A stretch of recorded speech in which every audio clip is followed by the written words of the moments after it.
Hey everybody, this is Dark Guardsman. We're back with another modding tip of the day, and yes, we're using Stellaris as a backdrop. It's kind of, again, not really. Just loading the game up in the back while I do this real quick.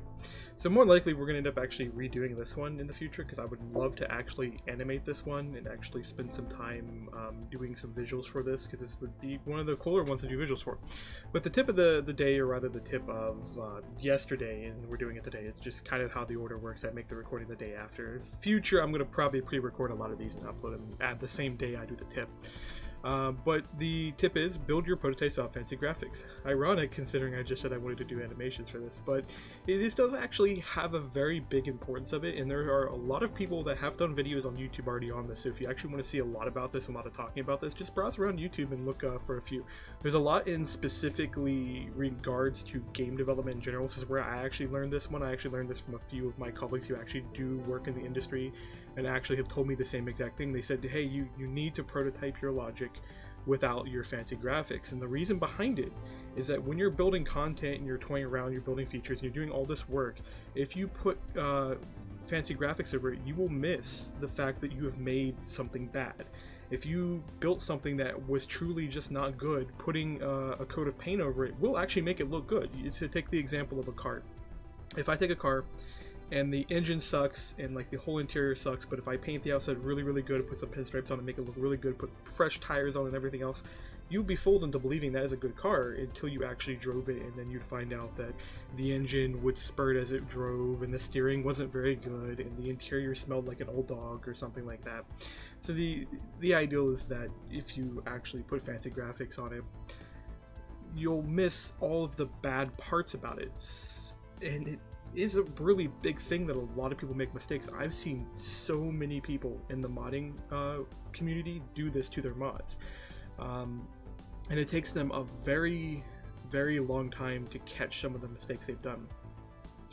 Calc Lobby was probably the greatest example of this when it came to the Universal Electricity team. I tend not to talk about him because I actually do like him as much as the bad experiences that I've actually had with him. He was a decent person and actually did have some really cool ideals and did do a decent job when he was actually paying attention and actually focusing. But he actually did a lot of bad things too, and one of the biggest bad things he did is he made a lot of bad code. So he made some really cool elaborate features, some things that were really amazing, things that other people wouldn't have done, and even myself probably wouldn't have coded without thinking about it. He did that kind of stuff, but he left a lot of errors in him, he left a lot of problems in him, he didn't do a lot of work. There was basically no design actually in the process of a lot of the stuff he actually made. He would go, let's do this, and he would do it, which is something I do as well, but I actually put a little bit of design work in what I do nowadays. And when he did all this stuff, he would just make it, slap some graphics on it, make it look really good, and he was good at that. He made stuff look really good for mods back in that day.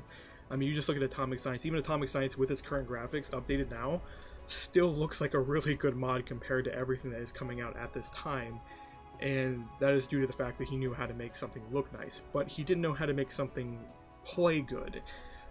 There was a lot of usability problems with a lot of the designs he did, and it's because he focused more on the visuals of it, and this could have been his goal all along. He just wanted something that looked good to get downloads, but he didn't do the usability, he didn't do the functionality.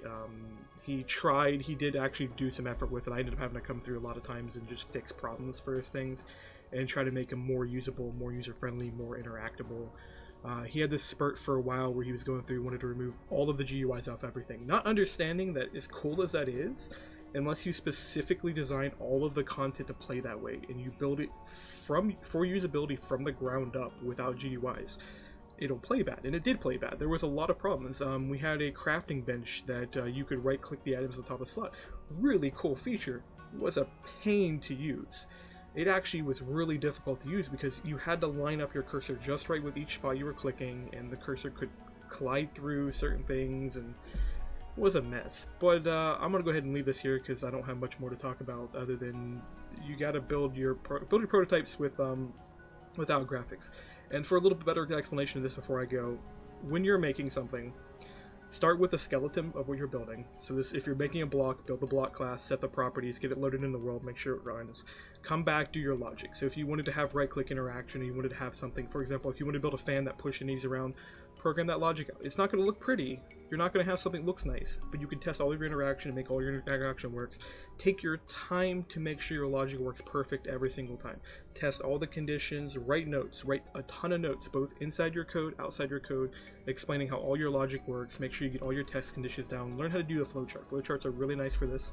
They help with logic. I know this sounds like a lot of work to do, but when you do all this work and you have to come back later and fix something and adjust something or change something or add a feature, this work is well worth the time.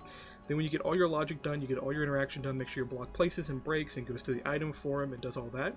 Put some graphics on there. Put your model in there, do your collision boxes, do your selection boxes, make the item look nice in the third person, first person, left hand, right hand. When an entity is holding it on an item stand and in an item frame, do all that work.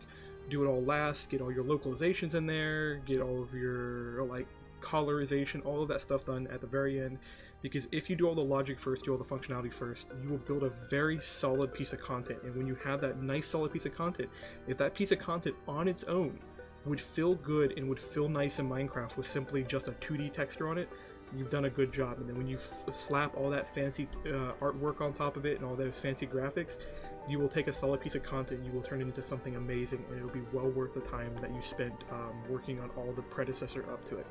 Anyways, I'll leave you guys there, and I'll be back with the next mod tip of the day.